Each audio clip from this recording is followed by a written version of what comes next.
morning, all. So thank you for joining us today for our Why Race, a learning journey to achieve racial equity for the CAC and our communities. My name is Catherine Canton. I use they, them pronouns. I'm a queer brown person with glasses, green lipstick, and a light blue button-up t-shirt with a white and gray background.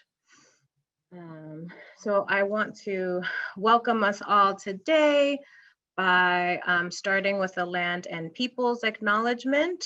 So, and this is going to be a multi-parter to capture the complexity of the context for today. So I am located in Huichin, Lisjan Ohlone territory. So I want to honor where I'm participating from today.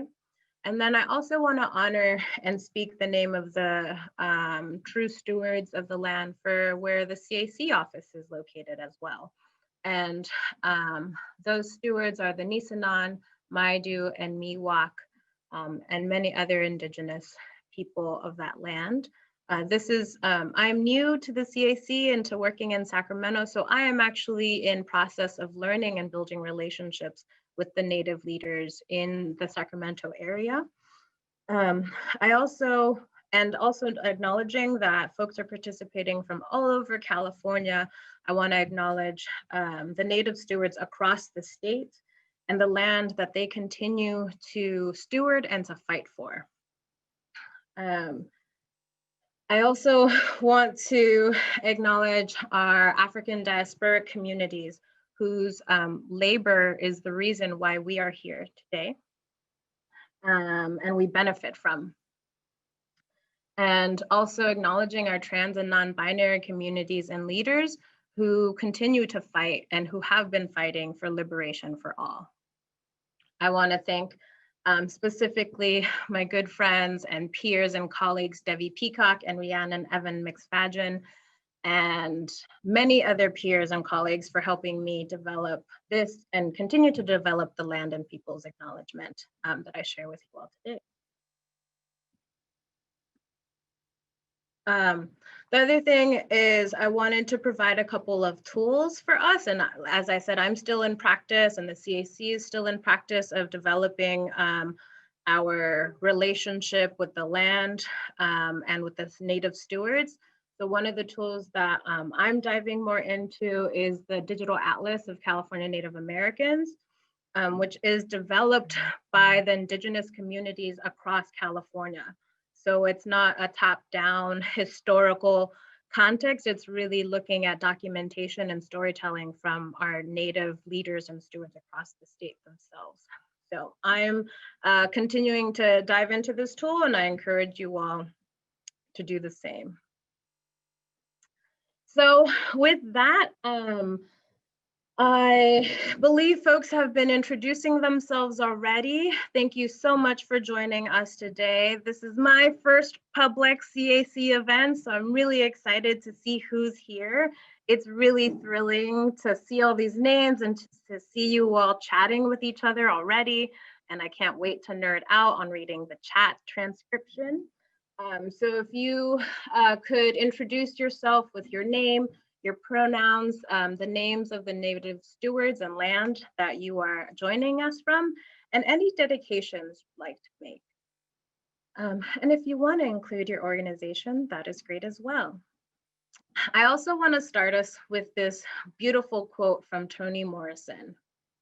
I know the world is bruised and bleeding, and though it is important not to ignore its pain, it is critical to refuse to succumb to its malevolence. Like failure, chaos contains information that can lead to knowledge, even wisdom, like art. So grounding us in prophetic words of an amazing ancestor and artist. And I think this work actually, her quote actually talks to a lot of what we're doing today in racial equity practices. So again, I'm Catherine Canton. I am the new Race and Equity Manager here at the CAC. I'm also your workshop facilitator today. I have been with the CAC for a little over 2 months now, so very new, and this is a new position for the CAC. My pronouns are they, them, theirs, and my job is to support the organization in developing our racial equity practices, protocols, policies, and infrastructure to support our staff in capacity building and council members in capacity building, and then also our community at large. So we're working right now, we're working on a racial equity logic model and action plan. And as I have a couple more months under my belt, those will become public documents that we all can share and learn from together. I also want to say thank you so much to the CAC team. Like, this has been an all hands on deck effort to put this together. So operations, public affairs, programs, our executive team, like, thank you all for being here. I also want to say that we've invited all of our staff to also participate and attend this workshop. So we're using this as an in-service as well. So there are a few of our staff, a good number of our staff on board. So just appreciating everyone for putting in the effort. Okay, so our agenda, we've already gone through a couple of items, and including access options, our land and peoples acknowledgement, our introductions. Next, we'll go into intentions, outcomes, and community practices, our racial equity story time, short Q&A, and then our toolbox, where I'll be facilitating some prompts and reflections. So our intentions are for you all to view and to see and practice a variety of racial equity models. As a facilitator, I often create an experience that is a model of the thing that I'm trying to work around. So our topic is racial equity. This whole presentation, all the pieces for me are all racial equity practices. So even if you're just looking at how this is organized, what are all the steps and what are the people involved, what are the stories involved, this is part of our racial equity model. I'd also, the intention is for you all to walk away with a variety of entry points into this work, which is really important because everyone is at their own place and has their own context. So we're really trying to show you a number, a sprinkling, a survey of entry points into this work. And then practice makes practice. I want to say a big thank you to Adrienne Marie Brown's emergent strategy, like knowledge compiling and creation and curation, because that's one of the practices. Practice makes practice, right? So this is for us a part of our learning journey. And I want to make that clear to everyone participating as well, that this is all learning journey. We will fail and we will continue to get back up and do the work.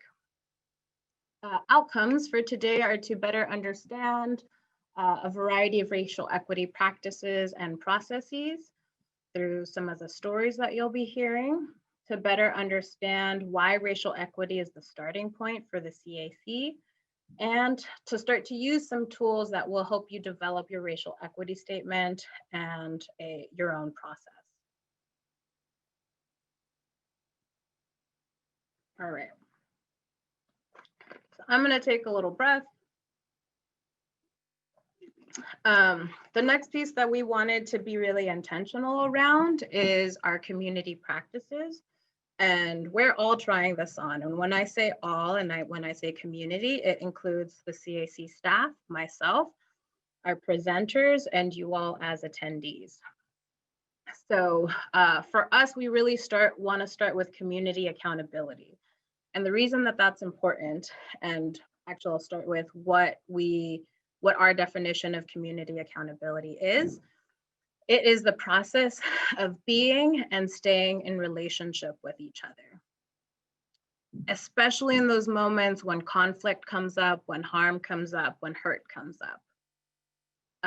So why this is so important, especially for racial equity work, is because we are the ones that we are building this new world for, right? We are building our vision of a racially just world. So by having community accountability as one of our foundations, as one of our pillars, we are practicing better ways to communicate with each other, better ways to hold each other responsible, hold ourselves responsible. Accountability also starts with self-accountability and self-respect and responsibility. Yeah, so we are in this together, right? So that's why accountability, especially for racial equity work, is important. Some of the practices that we invite all of us and that I invite all of us to practice towards community accountability are to speak and write from your own experience. So that could include using I statements, that could include when you're responding to a comment or asking a question, really coming from and assessing like, okay, what's my experience with this? And what am I curious about? Or what do I have to offer? The next practice is self-care, and really for us and for this context means understanding our own needs and being able to articulate and to have the agency to move and meet those needs. So there's a level of introspection and, like I said, kind of responsibility. So for this workshop also, it can mean things like your biological or physiological needs. I haven't accounted for bio breaks just because we have so much content. So if I'm participating and I need to use the restroom or need to get tea, please, that is part of your self-care. That could also be like, oh, I have a question. I'm realizing that I'm lost and I'm not sure where you're going with this. That could be asking a question and asking for support. The next practice is patience with self and each other, which I think just continues to add to these previous two practices. Really, that's about taking a breath. And I find that I am my most critical critic, to be redundant, critical voice. And often I need to just take a breath and be present and just listen. So in practicing patience with self and each other, that'll help us kind of mediate, listen to our needs if we need to, and be more available to listen to each other. And then also like giving ourselves grace and being in a place where we can share grace with others. So the last piece on this is we do want to, in creating a space of community accountability, we are, as a CAC, setting some of our boundaries and want to articulate some harmful activities, just so that we're all on the same page. So for us, our boundaries are personal attacks on other community members, defamatory remarks or false statements employed against others, prejudiced or bigoted comments, and bullying or inflammatory remarks to other community members. So this is all building off of the work of Mia Mingus in Dreaming Accountability, and thank you, Mariana, and for other folks for bringing that to as a tool for us. And like I said, Adrienne Marie Brown's Emergent Strategy book. So I think that's all I want to say on these pieces. If you want to add to these community accountability practices, please do so in the chat. If you have questions about the practices, please add those questions into the Q&A box. And at this point, I will move us into hearing from our community members.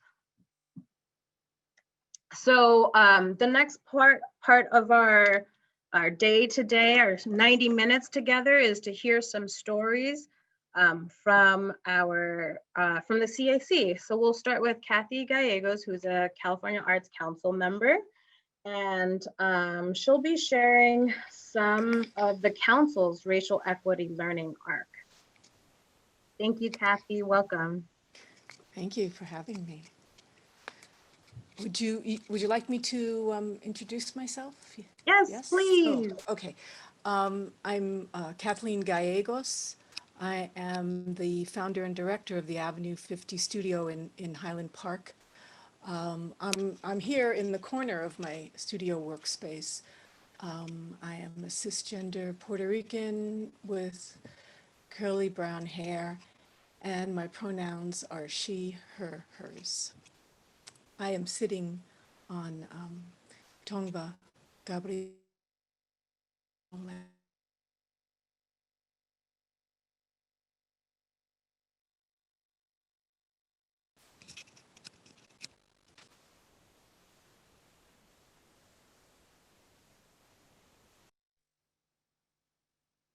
Oh, Kathy, if you could go into your story, you muted yourself. Oh, okay. So I came onto the council in 2014, and I I opened the Avenue 50 studio because we, the Latino community was very disrespected in the arts. We were not getting enough grants to help support us. We were dismissed in the art world, and our community was totally underserved. I was appointed in 2014, and when I came to the council, I was the only Latina on the council. I felt a little intimidated by that, a little more than intimidated, because I felt I had to represent all of California as a Latina. When I first came on, I joined the program committee and helped to develop the program Cultural Pathways.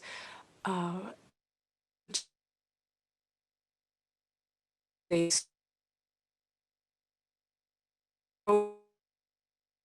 for immigrants, all communities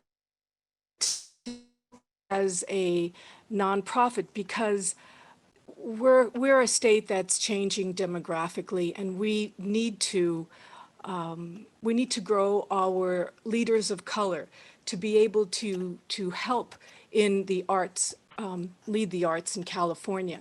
So that was my goal when I came into the California Arts Council, to help grow community organizations and community leaders.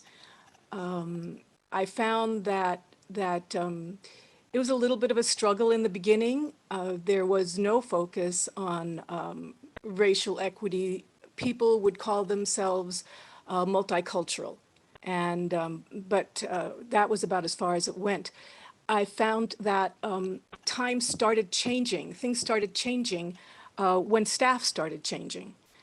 And it's so true that you need to get people of color into positions of power in order to help make those changes, because we could be out here trying to get in, but unless somebody is inside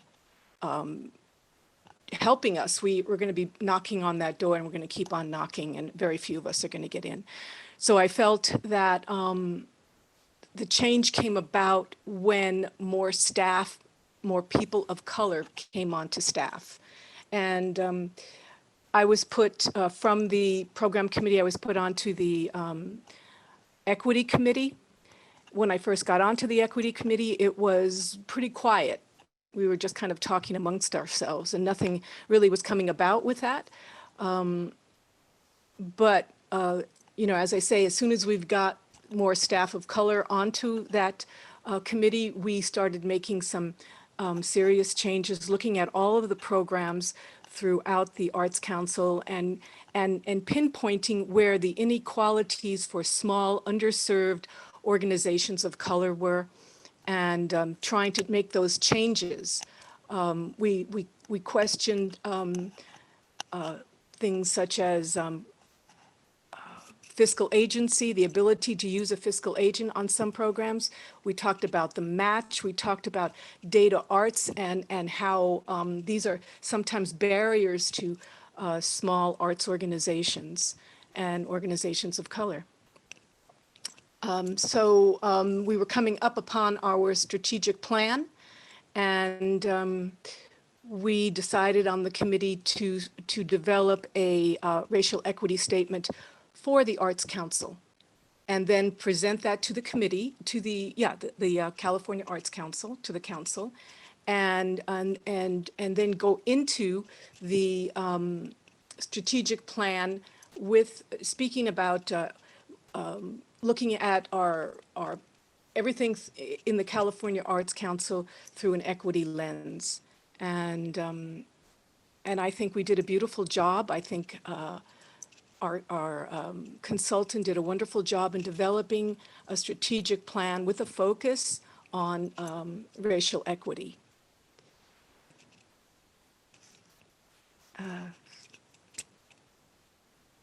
Do you have any questions for me, Catherine?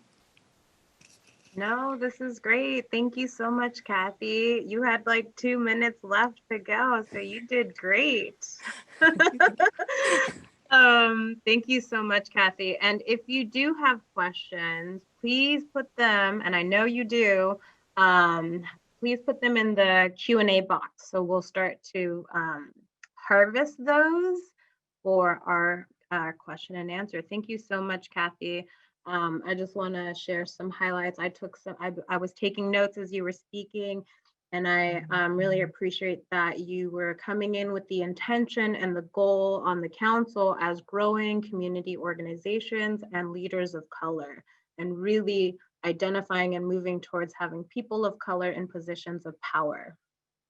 So thank you, Kathy. I do want to pass it on and bring up our next storyteller, who is a CAC staff member, and this is Mariana.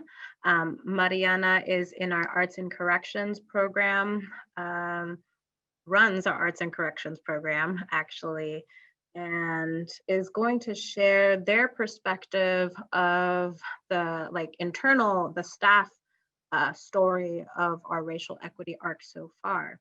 So Mariana, thank you for being with us. And please, Mateusz, thank you, Catherine. Hi, I'm Mariana Moscoso. I use they, them pronouns. I am an ethnically mixed, partially detribalized Mayan and Afro-Indigenous queer on Miwok land. My skin is light brown. I have dark brown curly hair. I'm wearing clear frame glasses, glitter lip gloss, a pink button-up shirt, and behind me is a white wall with social justice posters in frames. So as Catherine said, I'm here to share with you how and why the CAC got involved in racial equity work, and that begins with our involvement in the Government Alliance on Race and Equity. And really the easiest place to begin is always, well, the beginning. So here we go. In 2017, a friend of mine named Dahir Nasir, he was at the Office of Health Equity at the time, and he told me about a pre-pilot project that his office was going through. And he expressed how, despite their office being the Office of Health Equity, the team was really discovering all the ways that racial inequities manifested internally and externally through their office. And he told me that a pilot program would become available to other state agencies.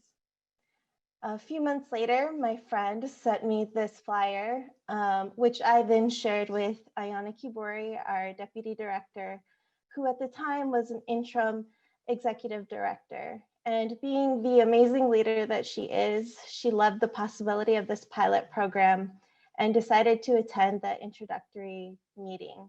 And she did include me to come along with her, which was very exciting for me because I'm very passionate about this work inside my work and also in the outside in my daily life.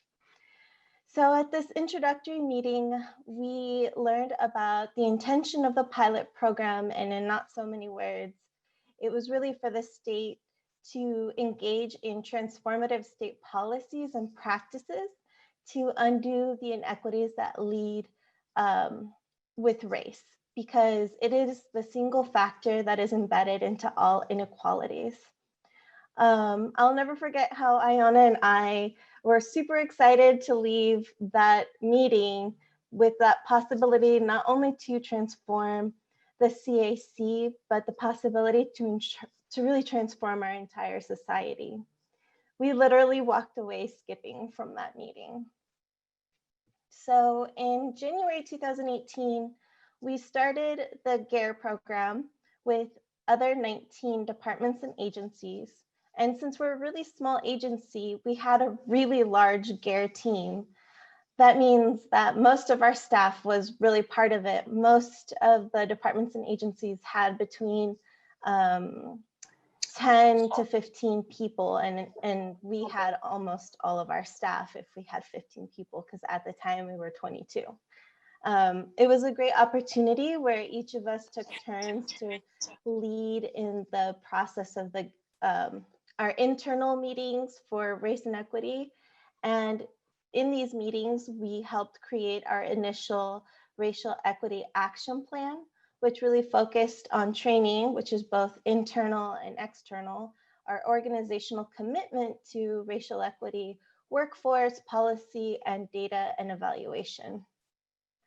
However, I do have to say that the impact of GARE had at transforming our agency really began at our first training. That first training was really about the role that government has played in creating policies that perpetuate white supremacy. They showed us a video on redlining, which, if you're not familiar with redlining, it is and was a government-supported discriminatory practice that denies people of color the financial means to own their own homes. And additionally, a video about the brief history of how identifying racially white has really transformed in the last 150 years or so. In addition to this, through that process, we were asked to complete an assessment of the agency's practices and policies with a continuum that ranged between whether we exacerbate racial inequities or acknowledge racial inequities to advancing racial equity. At the time, our cohort, which again was nearly all of our staff, ranked our agency in the transactional area, which really means that we tended to promote multiculturalism and diversity, but really avoided conversations about race and racism overtly. We have certainly gone through a lot of growing pains. In the beginning, there were a lot of tears as we moved through normalizing conversations about race. This probably was single-handedly one of the most important tools we gained from GARE, because it allowed us not to be afraid to face and name how inequities impact each of us in our own lives, our community, and our society, which ultimately has impacted how we conduct business at our agency. So, for example, internally, probably most evident in this training is the creation of the position of the Race and Equity Manager, which Catherine was hired for. And just for the record, she is a very amazing human being. In addition to this position, we implemented a new strategic framework that aligns with our racial equity work, created grant programs like the Emerging Arts Leaders of Color that provides opportunities to emerging BIPOC, that is Black, Indigenous, people of color, arts administrators to receive a paid fellowship to gain experience in the field. We achieved getting stipends for panelists, improved our hiring and recruitment process, and internally started a racial equity book club and social position group. In Arts and Corrections, the program I manage with the huge support of Roman Sanchez, we have made the request for proposal process more accessible with more tools to facilitate bid submissions, including submission templates. We've also changed to a more people-centered language when we refer to our program participants. So overall, as the agency, I think we certainly have grown collectively and transformed, yet in the spirit of engaging in a process and understanding that we are undoing over 400 years of racism, this won't happen overnight, including that we don't know what a racially equitable society looks like. So we are patient with each other as we move towards a more just and equitable and liberated future. And we certainly have many learning moments that we've had to face where we have furthered racial inequities. And I'll briefly go over one and then my time's up. So back in 2019, our agency held a community-led meeting for Native American and Indigenous artists in California to inform future efforts and hold a preliminary discussion about a future large-scale convening. And historically, government has not followed through on their word in terms of completing promises made to the Native American community. And though we have had every intention to move forward with this project, there's been significant, it's been held back significantly. And of course, the pandemic has played a major role, but it is something that we continuously have on our mind as to complete our commitment to the Native American community. Another thing that came up in our debrief in that period really was how the team that organized the actual convening were Indigenous and people of color. And from my perspective, and I brought this up to our team, was how the project was led by a white staff member.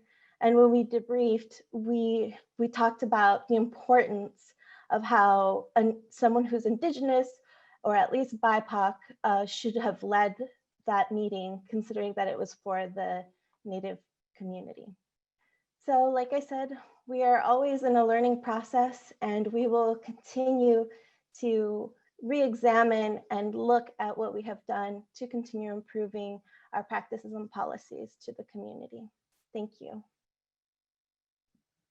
Thank you so much, Mariana. Thank you so much, Kathy. I feel like every time I hear both of you speak, I am like, oh my gosh, now I have to ask you about all these other things.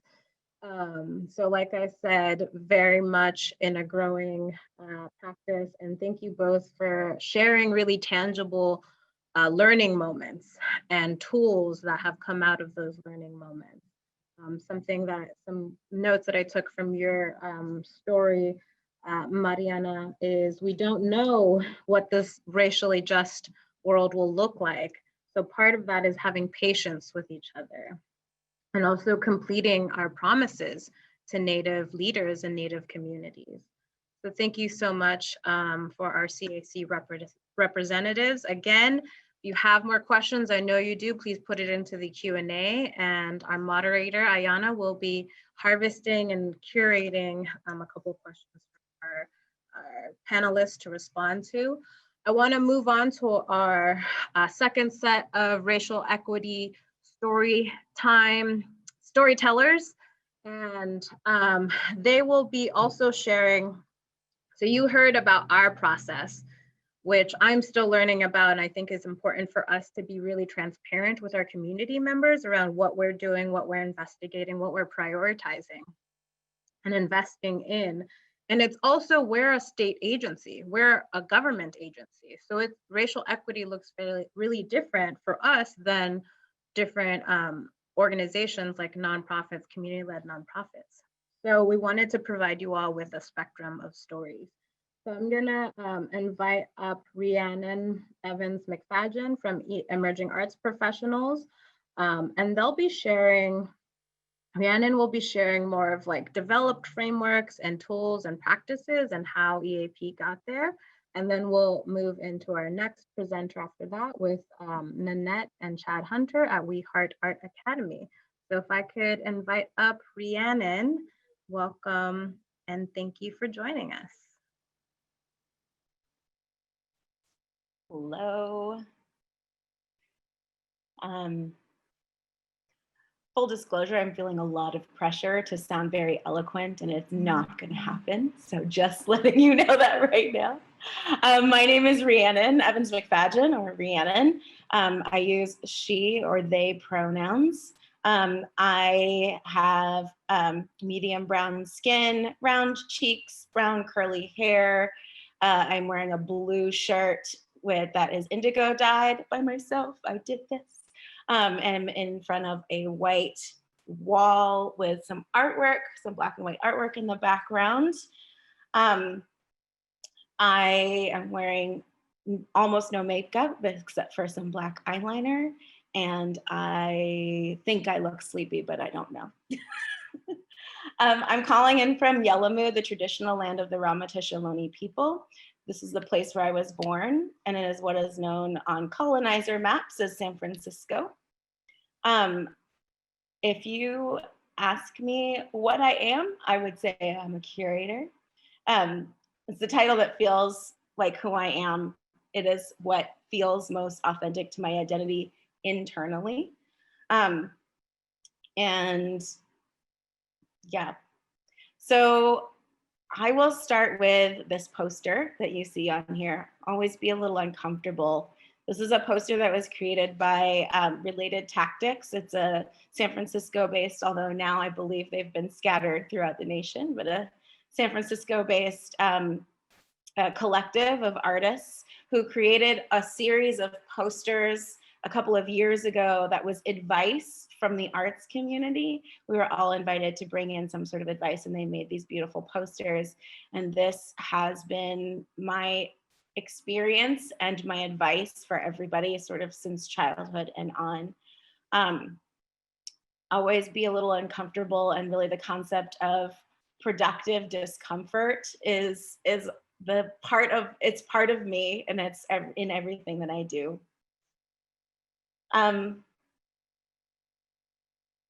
Let me see. So it's in everything I do. I'm a curator, I'm an artist, I'm a facilitator, and I'm also the director of Emerging Arts Professionals, San Francisco Bay Area, which is, I think, what I'm here to talk about mostly today. So EAP, Emerging Arts Professionals, San Francisco Bay Area, very long name. You will hear me call it EAP. EAP is a network and a voice for the arts and culture workforce and emergent leaders. We work towards an art sector that is equitable for all people, as a valued and sustainable career, and honors the individual arts worker as a creative and whole person. We're a fiscally sponsored organization, which means we straddle the line between a nonprofit and something else that it's not.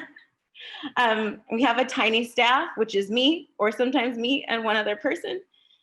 We have an advisory board and a group of folks that just work with us on projects and consulting. We do a lot of things, but our key programs are a 9-month fellowship program and an annual convening where we celebrate the commencement of our fellows and give platform for our wider network through deep dives into generative topics like community capital, collective care, rebalancing art and work, that kind of thing. EAP was founded 11 years ago by Ebony McKinney, who is now with us in spirit, and Adam Fong, who is now a funder, which is kind of a funny space to be in. Ebony was incredibly important and continues to be incredibly important. And so I also want to call her in today as the veil is thinning and our ancestors and the folks who have passed on are closer to us. I just want to honor Ebony for a moment and thank her for all that she has done for us. Since the founding, we've changed models and adapted the program so many times. I think EAP is incredibly experimental and responsive. And so every year there's conversation about how we're going to shift the next year. And so the entire business model has changed, and then little tiny bits of our programming has changed. But since the foundation, we have always been under the leadership of people of color. It has continued that way for 11 years, mostly queer and or women identified, which I think is really unique for an organization that's not expressly for a POC constituency, but it's reflection of the people who started the organization, who founded it with cultural equity at the center, and the depth of our work in our community. In 2018, we adopted an equity framework, and that's what you're seeing here in that URL. This is sort of the key points on here, but the framework is much longer. And this framework took 2 years to get to. It was an incredible process that I don't remember exactly why we started it, quite frankly. It took so long. It was happened several years ago. But what I remember is that my co-director at the time, who was Catherine, decided to apply for a CAC grant in 2016, and we just got started. I was new to the job. It was a new process and a new practice and an interesting way to get to know my coworker. Between then and now, we have now worked with a few different artist consultants to unpack systemic racism, immerse in alternative systems and embodied practices, and build this actionable framework, which means every step you see these sort of top tenets, but every step that comes up after that is an actionable step that says how we can implement these things across all of our platforms, including things like remove assumptions, then goes down to we will take more time to get to know each other, which goes down to if we are going to take more time, how are we going to do that? We're going to meet with every single person individually when they want to join. So that's sort of like the key point for our framework is it's some main goals, and then it is some actionable goals, and it is constantly being implemented throughout all of our programs. My personal journey with equity started a long time ago because of necessity, but my mapped conscious journey started in 2016 with Catherine and the question, what does equity mean to you? Dia Penning is working with us at the time, and she asked us that question, and I feel like it was such a simple question, and it just blew everything open. It was the change of everything. It was the beginning of my introspection, of my research, and of an understanding of the vast web of systemic oppression we are all stuck in every day. I think of it as the moment that, like, Morpheus gives Neo the 2 pills, and now you get to choose between understanding the matrix around you or going back, and there was no going back. The work that we did together built our building the framework showed me the importance of starting inside the organization versus outside as well, because we really realized there is nothing that we can do to change the outside if the inside is not quite working. It was also a really transformative process. Again, like being able to see the matrix has been a really strange experience, but it also like transformed my relationship with the people that I work with. I think it built trust in such a unique way going through this process with Catherine, that we two did not know each other. And by the time we were done with this process, I think we became like longtime allies. I now facilitate workshops and consult with nonprofits on equity and work that I do. And I do work with like the Human Rights Commission's Racial Equity in the Arts Working Group. So I'm deep into parts of this journey, but I'm only starting others. I spent the last 2 years doing my homework and taking steps to be better allied to our Indigenous comrades. And I'm only just beginning to unpack ableism to start work to be better allied to communities with disabilities. So some things I'm just deep, and some things I'm just getting started, and some things I know I'll be learning soon, and some things I'll be handing to my kid to learn eventually too. This is the long road. It's a long road. I'm tired, but better here than back there, and better with folks than alone. That's it. Thank you so much, Rhiannon. Oh my gosh, I'm almost like feeling teary-eyed at that last end, like the last couple of sentences of better here than back there, and better together than alone. I'm so glad we have that recorded. Thank you, Rhiannon, for joining us. Yes, to allyship and to seeing the matrix and doing the research and being tired and having the moments to answer the questions that need to be answered and dug through together.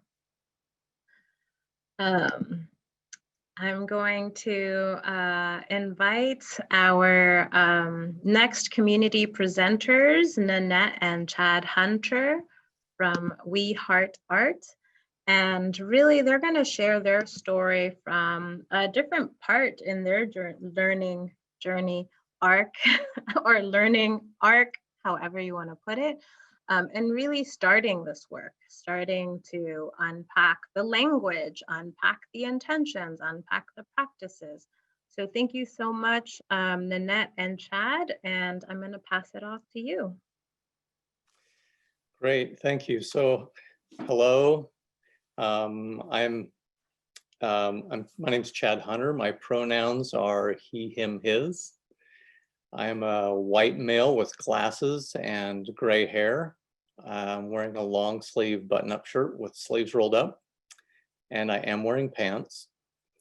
I am a national award-winning illustrator, fine artist, and designer.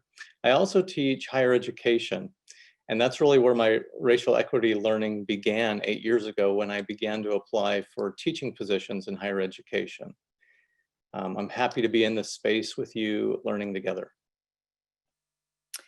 Hi, so my name is Nanette Hunter, and I use the pronoun she, her, and I'm a white woman wearing makeup and with long, naturally uncut COVID-19 curly brown hairstyle, sitting in my kitchen wondering, why am I here? This is not a conversation I publicly talk about, but I noticed that I'm here to listen to others as well, and just to share our racial equity starting journey.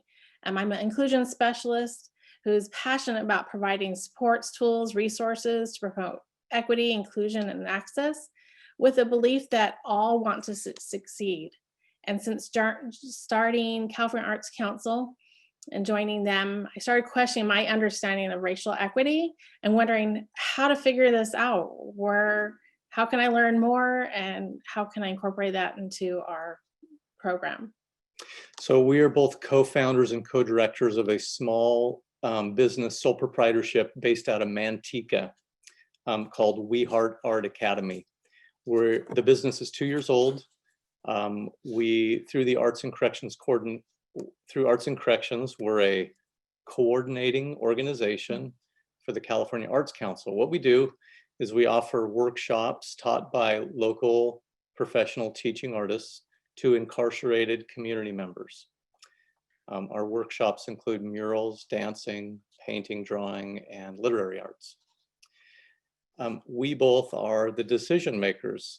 Our role is to really understand what our organization's needs are and to find how to meet those needs.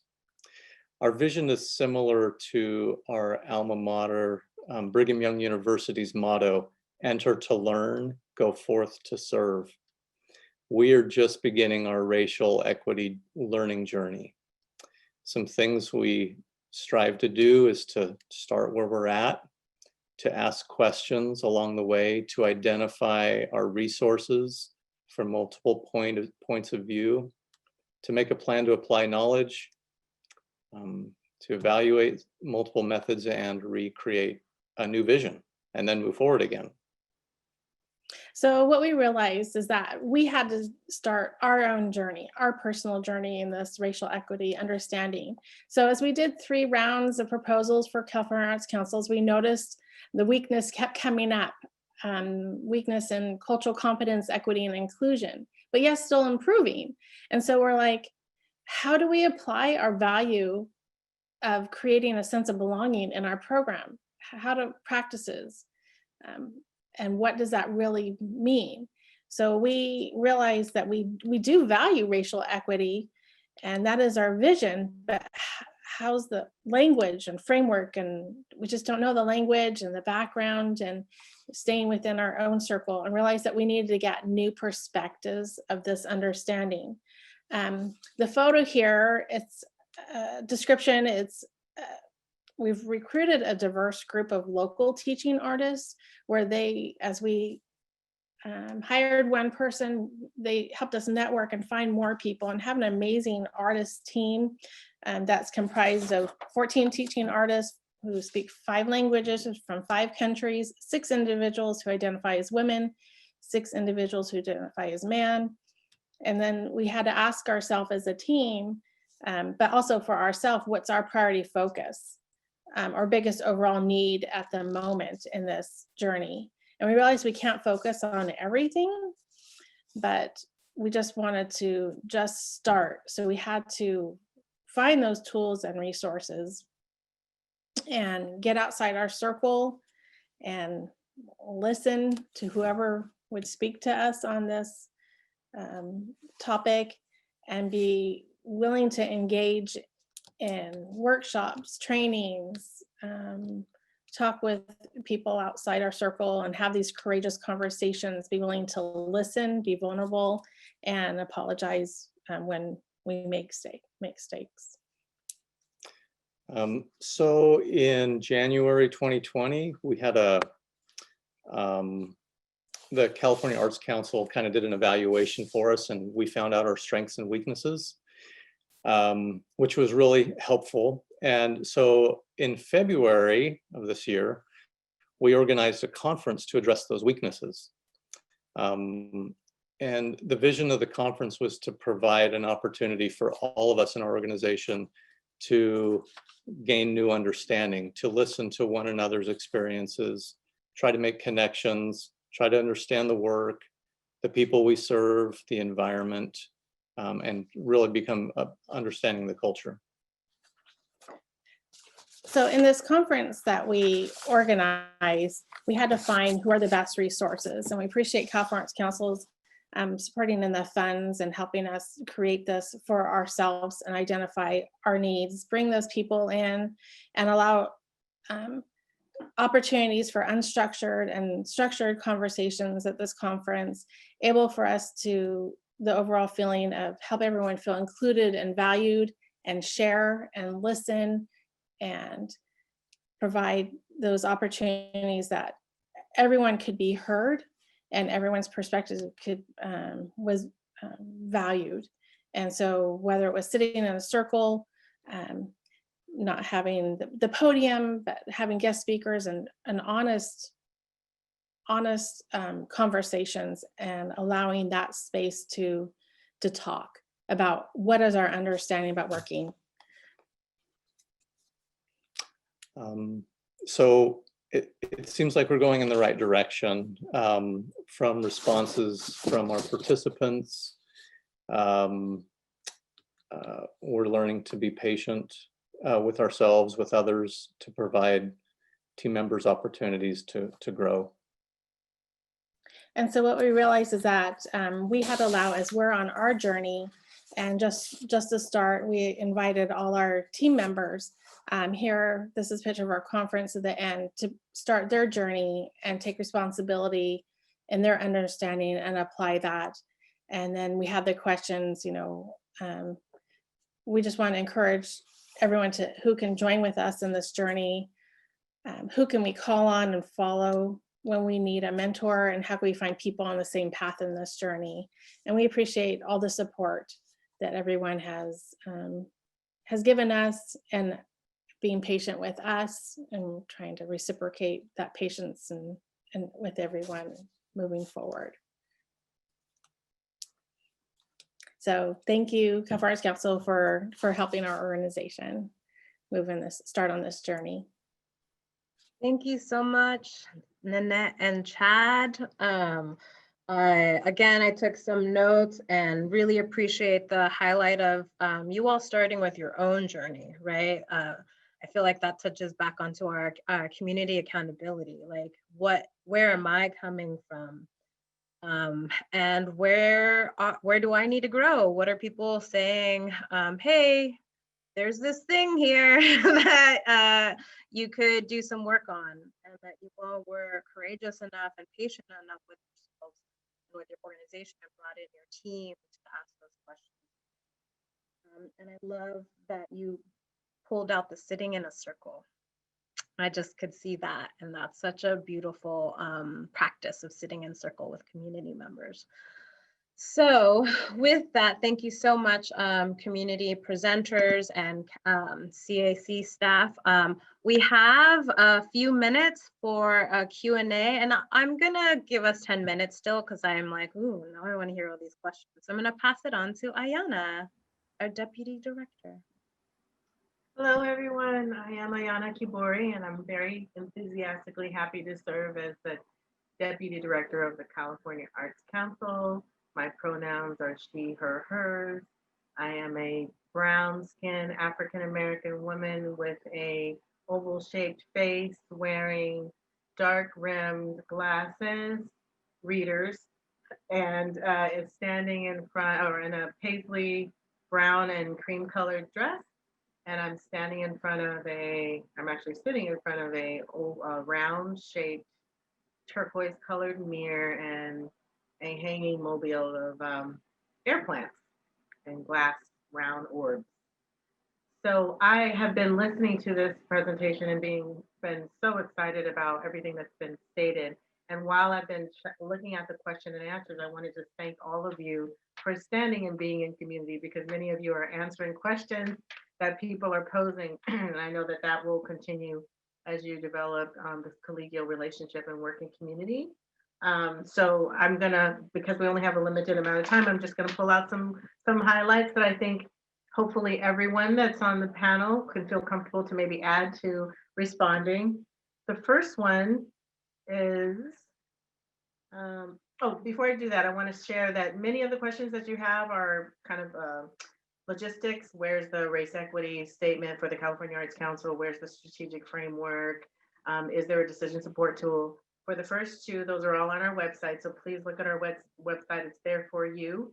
And in terms of our decision support tool that we're starting to use, it's not quite ready for public consumption, but we're working on getting that out and sharing that tool with all of you. And please feel free to contact each other. I think there was also a question whether or not we could have, there could be links to the participants or to at least the panelists.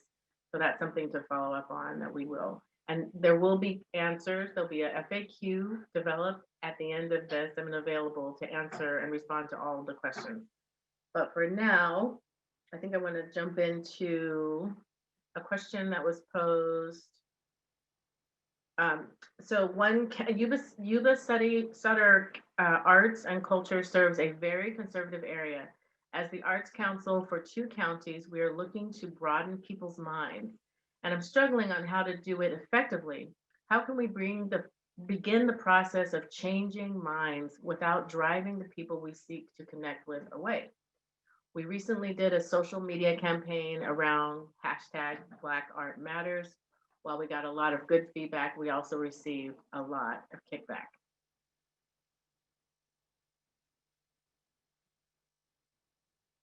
Any responses?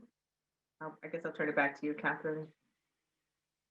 Oh, this is for all of our panelists, right? Yeah. Ayana, you're Yeah, curious to hear. So Rhiannon, Mariana, Kathy, Nanette, and Chad, do you have any tips or follow-up questions, or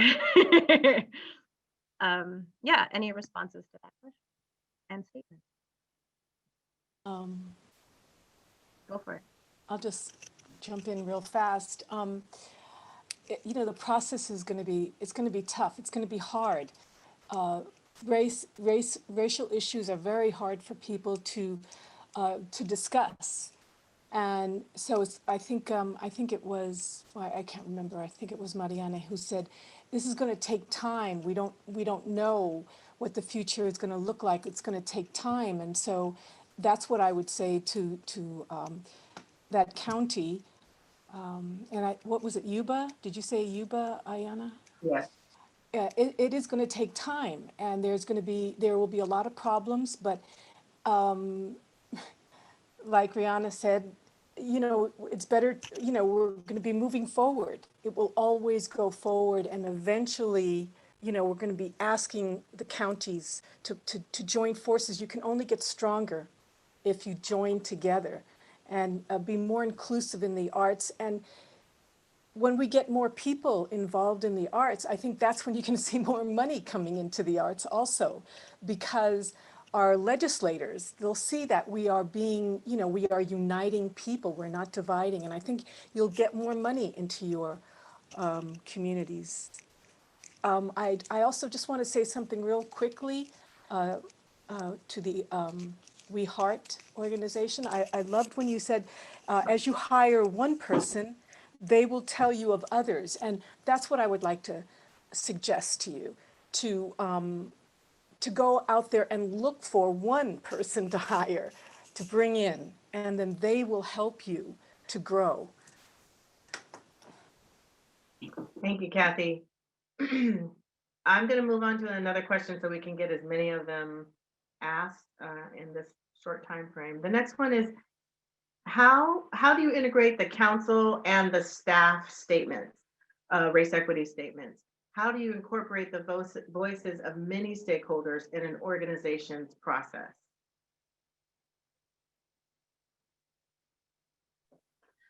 Ayana, are you asking that for everyone or just for Sure. the CAC? Okay, that's for everyone also. Yeah, I'm picking questions that I think can be answered by any of the panelists from their perspective. I can speak a little bit about bringing in various voices. And I don't know about the council or that part of the question, but just I think the thing that worked so well for the frameworks that we created was we really started with the people who were going to be implementing everything. So we didn't really bring the board in right away. It was about the staff, the decision makers, the people who were doing the work. It helped that we were small, but it really came from us first. Usually it's like some sort of board, or then they're trying to do programming, or then there's like all of these different things, because it's about like the external and getting more and more things.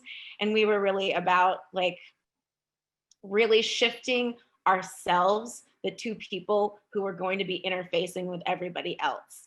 Then we started reaching out, because if an external council or a board or something talks about it, they don't know what's going on day to day. And their concept of equity is going to be super different than ours when we're like actually in the office every single day and talking to each other and talking to our fellows. So I would say like really starting with the staff that's doing the work. That then you can add more voices in, but it's more about getting buy-in from the other folks who aren't in the day-to-day than it is about incorporating their voices. That's how we did it anyway. Okay, thank you. This one I do think might be more Looks like- directed. Sorry, Ayana, Mariana wanted to respond to that. Sure. And then I think that'll be our last comment. I just wanted to say that if someone is interested in being on the California Arts Council, there is a link on our website on how to submit an application. And it's the best thing to do is also get letters of recommendations and references to go along with your application. So just to put that out there, like you can nominate people, you can self-nominate. It's up to you. We're the community that can build the council. And I think a lot of people don't know that. All right, thank you. I think we'll conclude with the questions. Again, they will be answered through an FAQ process, so don't worry, we will get to all of these questions and try to put together some responses for everyone, and we'll share it with the community.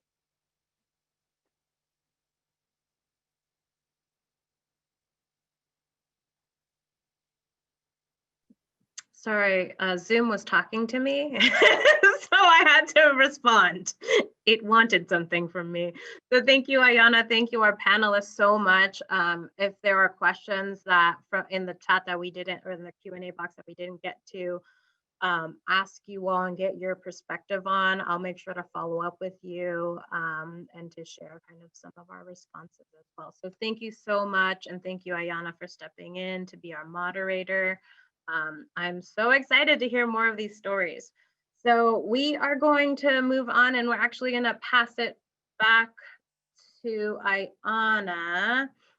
We are going to move into our toolbox portion of the day of the workshop. So Ayana.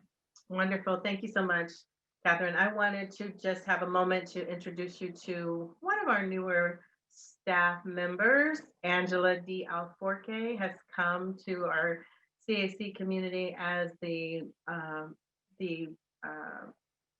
programs director, programs and program services director. And Angela comes with a background in arts as an artist and performing artist, and has had many experiences in Sacramento, but also has recently lived and worked as a teacher in Hawaii.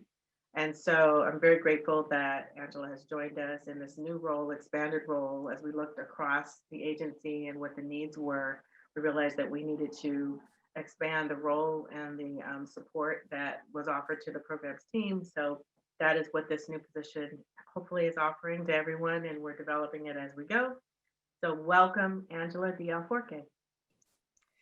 Thank you, Mariana, and thank you everyone for being here today. Thank you, Catherine, for organizing and facilitating this webinar, and for all of our staff, especially members of our program staff who are working to help support this new technology and all of the things that we are trying to do in this new working reality for us. So I'd like to say good afternoon. As Ayana mentioned, my name is Angela D. Alforque, and I serve as the Director of Program Services. My pronouns are she and her. And my background is in community-based performing arts and arts education from university and community college level up through middle and high school. I'm a Filipino-American woman with brown skin, black hair, glasses. I'm wearing a pink jacket, and there's a bookcase in my background. I joined CAC in May and moved back home to California in June after living and working in Hawaii. I was a director of performing arts at a school there, and I'm happy to be back home and close to my family and to be here at CAC. As Kathy mentioned earlier, in February, the council adopted the strategic framework.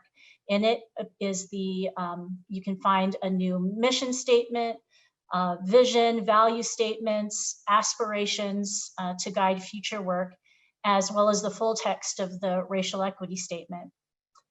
It reflects an ongoing commitment of the CAC, of the council and the agency towards working towards racial equity within the agency and through our programs.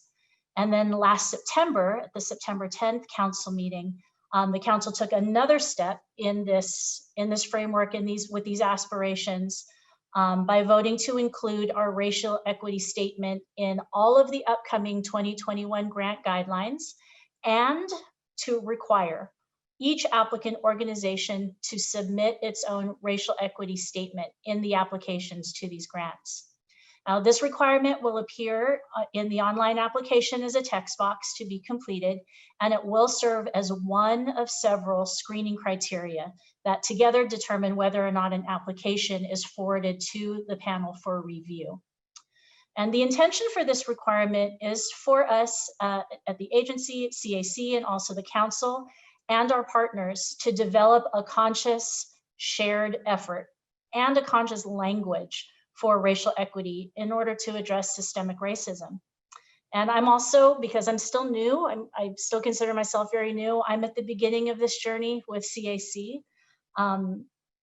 And I realized as I'm looking and hearing all of this, at all of the stories and the storytellers on my screen, that my entire career at CAC has been framed by COVID-19, by wildfires and urban fires in California, by racial violence and the social justice movements that are happening in response to that. All of these things are informing my own public and private life at this time, and I know that a lot of us are experiencing our work in this context as well. I've been reading the different comments in the chat that's describing these challenges. So the purpose of this workshop is for us at CAC to begin this dialogue with you in order to help sustain each other in this work, especially in this time. So I'm really grateful that that we're here together in every way that we can be together. And I'm really grateful for Catherine in being here today to facilitate this workshop for us. So we're going to be moving into her toolkit portion of the workshop, and I will turn it back over to you, Catherine. Thank you. Thanks all. So this is where we're getting into the work, right? So you've been, and part of the work is listening. So as you need, I've been stretching as people are talking. Please feel free to stretch, to like go grab some water real quick or take your time. And this is where I will be prompting you all through some reflections. So I'm inviting our staff and our presenters and our attendees to really take this time to be reflective and creative at the same time. So as Angela mentioned, this workshop is really intended to help give some tools to our community in developing a racial equity statement or refining your racial equity statement and practices, because we will be requiring that for this round moving forward.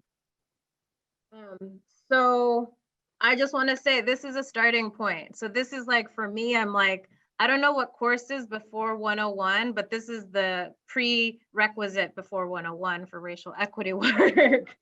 So we are all at different contexts. We all have different challenges and barriers, opportunities, players, power dynamics, right? Even as folks were saying, like, we have a council who those positions are appointed, right? And then we have staff, and there's nonprofits that have a different structure. And then there's small businesses or micro businesses that have different structures, which mean different power dynamics. So at this point, it's your work to assess what makes sense for you and your communities, and to, again, embrace the discomfort of growth and deep learning. And we're doing that with you all. It's the time to make mistakes, to learn, to apologize, to create updated plans, and to evaluate and reiterate and iterate and ideate. So what we're going to do now is I'm inviting you all to have a writing utensil, whether that's your computer, whether that's a piece of scrap paper. Reese has added the worksheets that we're using. So it's just a worksheet version of the prompts that I'm going to give you, but we're going to do free writes. So free write for us and for this purpose is it's almost like a stream of consciousness, but I'm going to give you a prompt. So we're going to have 2 minutes per prompt, and you're going to free write. The point is to keep writing or drawing if you choose. You have to keep the pen, the pencil, your fingers on the keyboard, your speech going for the time allotted. So we're going to have 6 prompts. You're going to do 6 free writes, and then we'll do a little bit of share back in the chat. Usually I'd have us break up into small groups or pairs, but you know, it's a webinar and there are hundreds of us. So we also are sharing the prompts in the chat if you want to see them as well. So with that said, you will have 2 minutes for this first prompt. And this prompt is: share a story from the last month when you felt the dynamics of power. And I'm going to time us. So our timer is on. I'm going to put some music in the background, and I'll let you know when we're going to come back together. So share a story from the last month when you felt the dynamics of power.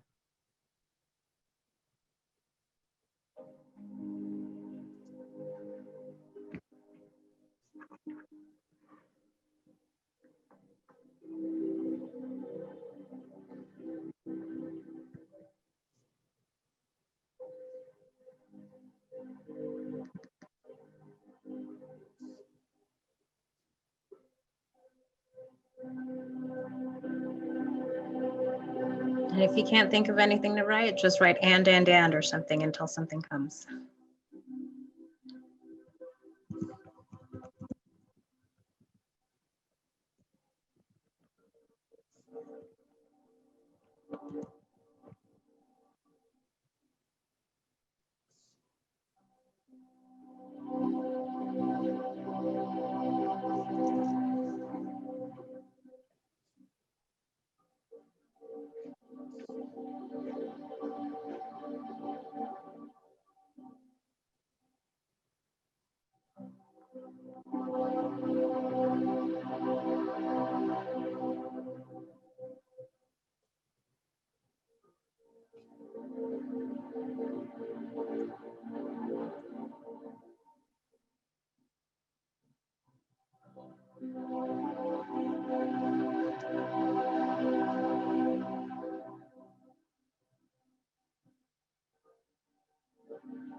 All right, so write down your last thoughts on that prompt, and we're going to move to the next one. I also heard the music is distracting, so I'm going to turn it off for the next one. Thank you for that feedback.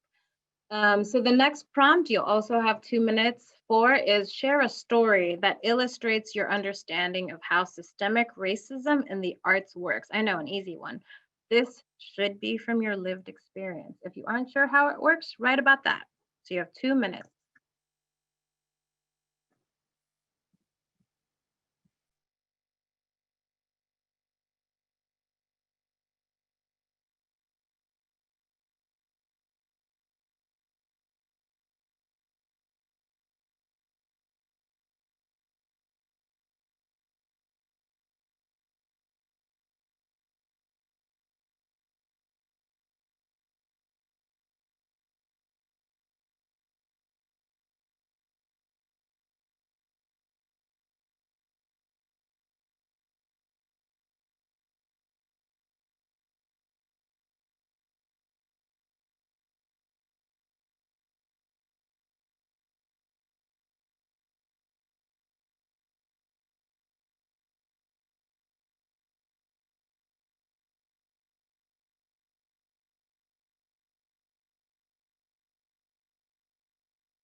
Remember to keep writing, no matter what, just keep writing.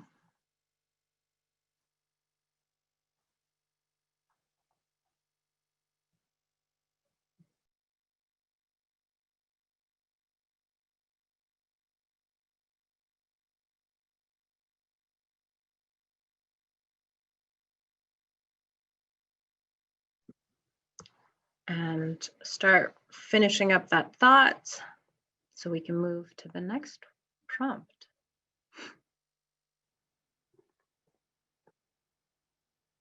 All right. The next prompt, you'll have 2 minutes again, is to finish this phrase. Accountability in my organization is or looks like. Accountability in my organization is or looks like, and you'll have 2 minutes for that.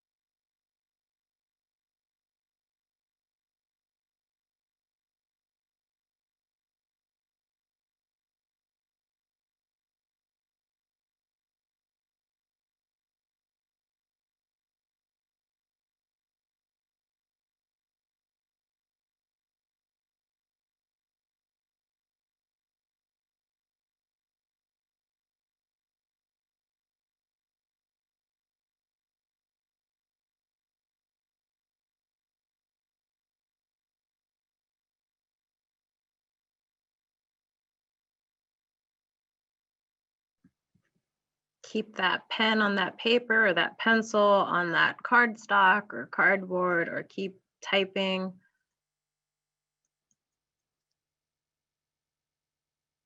Accountability in my organization is or looks like. I have a couple, about 30 more seconds on this.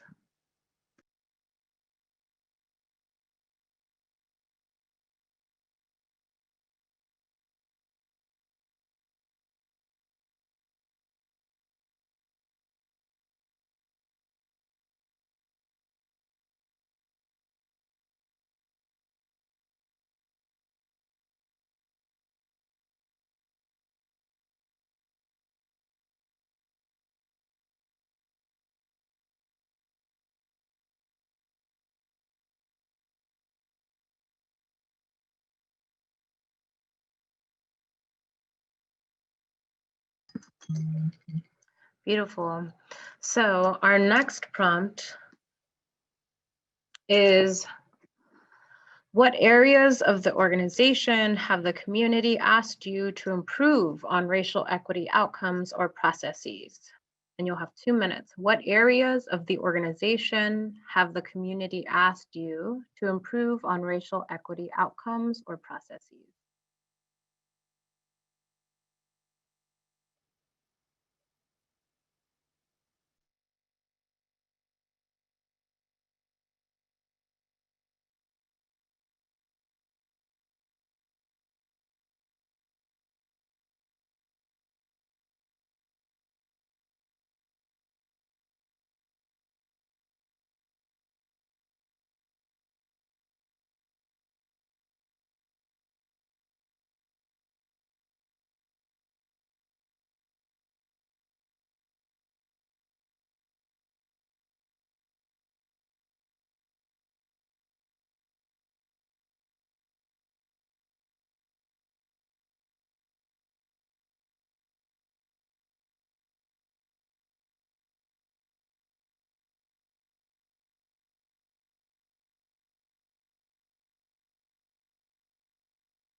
You can also talk about the community in this free write prompt.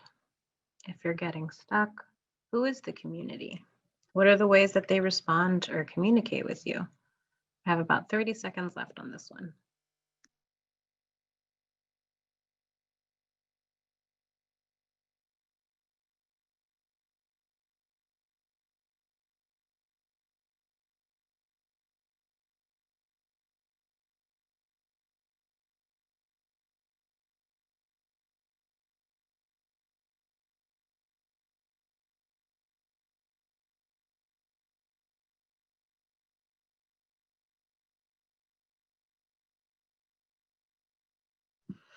All right, we're gonna do, because we're starting to get close to our time and I wanna make sure that we're done at 12:30, I'm gonna do 1 minute for the next two. So, you can always come back to these questions. The next question is, and you'll have 1 minute for it, is what would you like your organization's role in racial equity in the field to be? So what would you like your role, your organization's role in racial equity in the field to be? And you have 1 minute.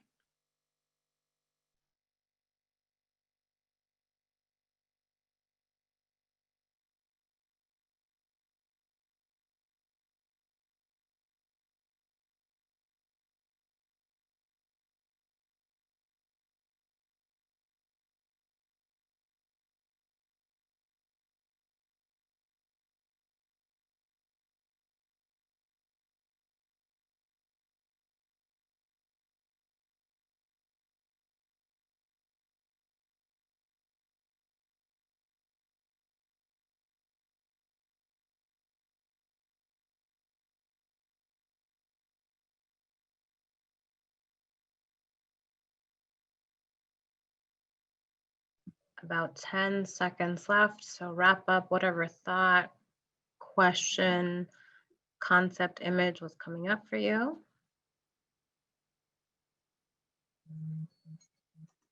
And we'll move to our next question and final question for this segment is, what questions and feelings are coming up for you right now? What questions and feelings are coming up for you right now? 1 minute.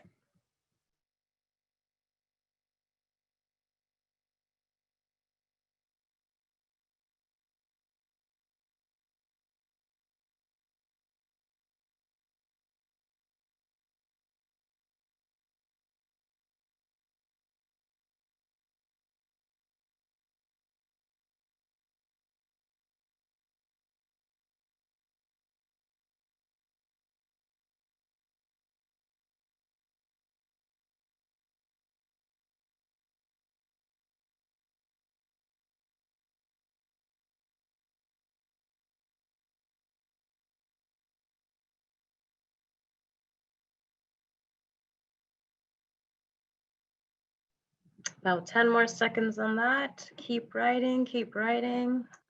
What feelings and questions are coming up for you right now?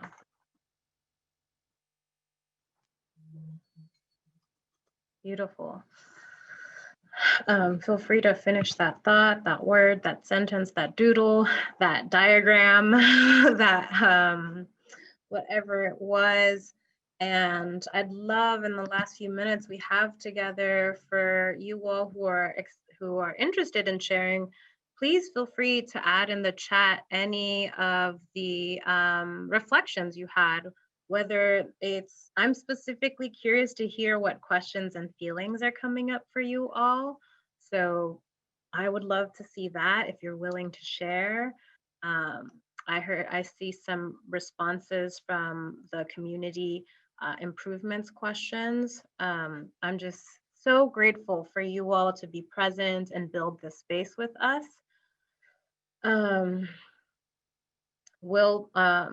Again, we'll be creating an FAQ based on the questions you have in the chat.